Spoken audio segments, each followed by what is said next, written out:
ಸರ್ಕಾರ ಯಾವುದೇ ಕ್ಷಣದಲ್ಲಾದರೂ ಪತನವಾಗಬಹುದು. ರಮೇಶ್ ಜಾರಕಿಹೊಳಿ ಜೊತೆ ಹಲವು ಶಾಸಕರು ಸಂಪರ್ಕದಲ್ಲಿದ್ದಾರೆ ಅಂತ ಈಗ ಹೇಳಲಾಗ್ತಾ ಇದೆ.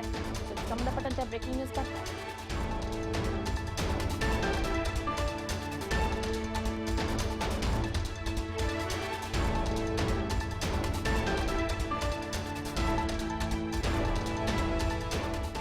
ಸರ್ಕಾರ ಯಾವುದೇ ಕ್ಷಣದಲ್ಲಾದರೂ ಪತನವಾಗಬಹುದು. ರಮೇಶ್ ಜಾರಕಿಹೊಳಿ ಜೊತೆ ಹಲವು ಶಾಸಕರು ಈಗಾಗಲೇ ಸಂಪರ್ಕದಲ್ಲಿದ್ದಾರೆ. ಕಾಂಗ್ರೆಸ್ ಜೆಡಿಎಸ್ ಪಕ್ಷದಲ್ಲಿನ ಒಳಬೇಗುದಿ ಮತ್ತೆ ಹೊರಗೆ ಬರುತ್ತೆ.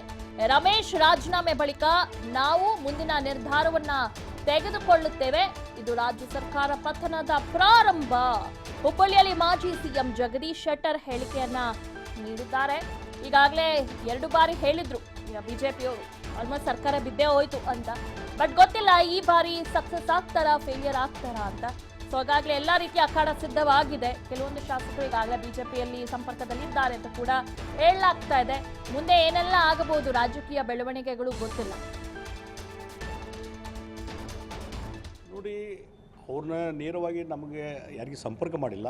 ಬಟ್ ಈ ಒಳಗೆ ಹಿಂದಿನ ಎಲ್ಲ ಅವರ ರೆಕಾರ್ಡ್ಸ್ ನಾವು ನೋಡಿದಾಗ ಕಾಂಗ್ರೆಸ್ಸು ಜೆ ಡಿ ಎಸ್ಸಲ್ಲಿ ಸ್ಮೂತ್ ಸರ್ಕಾರ ನಡೀತಾ ಇಲ್ಲ. ಮತ್ತು ಕುಮಾರಸ್ವಾಮಿ ಅವರು ಯಾವಾಗ ಪ್ರಮಾಣ ವಚನ ಸ್ವೀಕಾರ ಮಾಡಿದರೆ ಅಲ್ಲಿಂದ ಇಲ್ಲಿವರೆಗೆ ನೋಡಿದರೆ ಒಂದು ಅಸ್ಥಿರತೆ ಈ ಸರ್ಕಾರದಲ್ಲಿದೆ.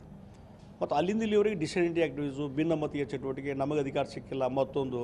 ಮತ್ತು ರಮೇಶ್ ಜಾರಕಿಹೊಳಿ ಅಂತೂ ಹೇಳ್ತಾ ಇದ್ದಾರೆ, ಕಾಂಗ್ರೆಸ್ ಸರ್ಕಾರ ನಮ್ಮನ್ನು ನಿರ್ಲಕ್ಷ್ಯ ಮಾಡಿದೆ, ನಮ್ಮನ್ನು ಹೀನಾವಾಗಿ ನಡೆಸ್ಕೊಂಡಿದೆ, ಮೊದಲಿನ ಕಾಂಗ್ರೆಸ್ ಇದು ಉಳಿದೇ ಇಲ್ಲ, ಅದಕ್ಕಾಗಿ ನಾನು ಕಾಂಗ್ರೆಸ್ ಬಿಡ್ತೇನೆ ಅಂತ ಇವತ್ತು ಹೇಳಿಕೆನೂ ಕೊಟ್ಟಿದ್ದಾರೆ. ಹೀಗಾಗಿ ಇದೇನಾಗಿದೆ, ಈ ಹೇಳಿಕೆಗಳು ಮತ್ತು ಕಾಂಗ್ರೆಸ್ಸಲ್ಲಿ ಜೆ ಡಿ ಎಸ್ಸಲ್ಲಿ ನಡೀತಕ್ಕಂಥ ವಿದ್ಯಮಾನಗಳು ಮತ್ತು ಲೋಕಸಭಾ ಚುನಾವಣೆ ನರೇಂದ್ರ ಮೋದಿಯವರು ಮತ್ತೊಮ್ಮೆ ಪ್ರಧಾನಮಂತ್ರಿ ಆಗುವುದು ಅಂತ ನಿಶ್ಚಿತ ಇವತ್ತಿನ ವಾತಾವರಣ, ಜನರ ಅಭಿಪ್ರಾಯ. ಆ ಹಿನ್ನೆಲೆಯಲ್ಲಿ ಹೇಳೋದಾದರೆ ಇವತ್ತು ಸರ್ಕಾರದ ಅಂತ್ಯ ಪ್ರಾರಂಭ ಆಗಿದೆ. ಎಟ್ ಎನಿ ಟೈಮ್ ಸರ್ಕಾರ ಈ ಚುನಾವಣೆಯ ಮತದಾನ ಆದಮೇಲೆ ಅಥವಾ ಫಲಿತಾಂಶ ಆದಮೇಲೆ ಅಥವಾ ಫಲಿತಾಂಶ ಮುಂಚೆನೂ any time government May collapse ಮತ್ತು ಈ ಒಂದು ಸರ್ಕಾರ ಪತನದ ಅಂತ್ಯ ಪ್ರಾರಂಭ ಆಗಿದೆ ಅಂತ ನೋಡಿ. ಓಕೆ, ಈ ಬಗ್ಗೆ ಹೆಚ್ಚಿನ ಮಾಹಿತಿಯನ್ನ ನೀಡ್ತಾರೆ ನಮ್ಮ ಪ್ರತಿನಿಧಿ ಯಲ್ಲಪ್ಪ. ರಮೇಶ್ ಜಾರಕಿಹೊಳಿ ರಾಜೀನಾಮೆ ನೀಡಿದ್ದಾರೆ, ಅದಕ್ಕಿನ್ನೂ ಡೇಟ್ ಅವ್ರಿಗೆ ಕನ್ಫರ್ಮ್ ಆಗಿ ಹೇಳಿಲ್ಲ. ಆದ್ರೆ ಸರ್ಕಾರ ಪತನವಾಗೋದು ಪಕ್ಕಾ ಅಂತ ಹೇಳ್ತಾ ಇದ್ದಾರೆ.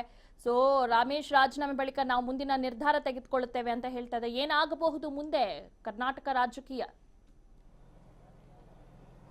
ದಿವ್ಯ, ಏನು ಅಂದರೆ ರಾಜ್ಯದಲ್ಲಿ ಈಗಾಗಲೇ ಒಂದು 2ನೇ ಹಂತದ ಚುನಾವಣೆ ನಡೀತಾ ಇದೆ. ಈ ಚುನಾವಣೆ ಬೆನ್ನಲ್ಲೇ ಇವತ್ತು ಏನು ಬೆಳಗಾವಿಯಲ್ಲಿ ಮಾಜಿ ಸಚಿವ ರಮೇಶ್ ಜಾರಕಿಹೊಳಿಯನ್ನು ಹೇಳಿಕೆ ನೀಡಿದ್ದಾರೆ. ನಾನು ಕಾಂಗ್ರೆಸ್ ಪಕ್ಷಕ್ಕೆ ಏನು ರಾಜೀನಾಮೆ ನೀಡ್ತೀನಿ ಅಂತ ಒಂದು ಹೇಳಿಕೆ ನೀಡಿದ್ದಾರೆ. ಈ ಹೇಳಿಕೆ ಬೆನ್ನಲ್ಲೇ ಇವತ್ತು ಹುಬ್ಬಳ್ಳಿಯಲ್ಲಿ ಮಾಜಿ ಮುಖ್ಯಮಂತ್ರಿ ಜಗದೀಶ್ ಶೆಟ್ಟರ್ ಹೇಳಿರುವಂಥದ್ದು, ಸರ್ಕಾರ ಯಾವಾಗ ಬೇಕಾದರೂ ಪತನವಾಗ್ಬೋದು. ಯಾಕೆ ಅಂತಂದರೆ ಈ ಸಮ್ಮಿಶ್ರ ಸರ್ಕಾರ ರಚನೆಯಾದಾಗಿನಿಂದ ಯಾವುದೇ ರೀತಿಯಾಗಿ ಸ್ಥಿರವಾಗಿ ಕೆಲಸ ಮಾಡಿಲ್ಲ ಮತ್ತು ರಾಜ್ಯದಲ್ಲಿ ಇರುವಂತಹ ಎಲ್ಲ ಅಭಿವೃದ್ಧಿ ಕೆಲಸಗಳು ಕುಂಠಿತವಾಗಿವೆ. ಹೀಗಾಗಿ ಸಮ್ಮಿಶ್ರ ಸರ್ಕಾರ ಯಾವಾಗ ಬೇಕಾದರೂ ಪತನವಾಗಬಹುದು ಅನ್ನೊಂದು ಮಾತನ್ನು ಹೇಳಿದರು. ಇದೇ ವೇಳೆ ಮಾತನಾಡಿದಂತಹ ಜಗದೀಶ್ ಶೆಟ್ಟರ್, ಏನು ಫಲಿತಾಂಶ ಏನಿದೆ ಮೇ 23ಕ್ಕೆ ಏನು ದೇಶದಲ್ಲಿ ಫಲಿತಾಂಶ ಬರುತ್ತೆ, ಅದರ ಮುಂಚೆನೇ ಏನು ಈ ಒಂದು ಸಮ್ಮಿಶ್ರ ಸರ್ಕಾರ ಪತನವಾಗಬಹುದು ಅನ್ನೋದು ಸಹಿತ ಒಂದು ಮಾತನ್ನು ಹೇಳಿದರು. ಯಾಕೆಂತಂದರೆ ಇದಕ್ಕಿಂತ ಮುಂಚೆವಾಗಿರುವಂತಹ ಬಿಜೆಪಿ ಏನು ಲೀಡರ್ ಅಂದರೆ ಬಿಜೆಪಿ ಮುಖಂಡರು ಏನು ಹೇಳಿಕೆ ನೀಡ್ತಾ ಇದ್ರು, ರಾಜ್ಯದಲ್ಲಿ ಸಮ್ಮಿಶ್ರ ಸರ್ಕಾರ ಮೇ 23 ನಂತರ ಏನು ಫಲಿತಾಂಶ ಬರುತ್ತೆ, ಆ ಫಲಿತಾಂಶ ದಿನಸವೇ ಕುಮಾರಸ್ವಾಮಿ ಅವರು ರಾಜೀನಾಮೆ ಕೊಡ್ತಾರೆ ಅಂತೇಳಿ ಒಂದು ಹೇಳಿಕೆ ನೀಡ್ತಾ ಇದ್ರು.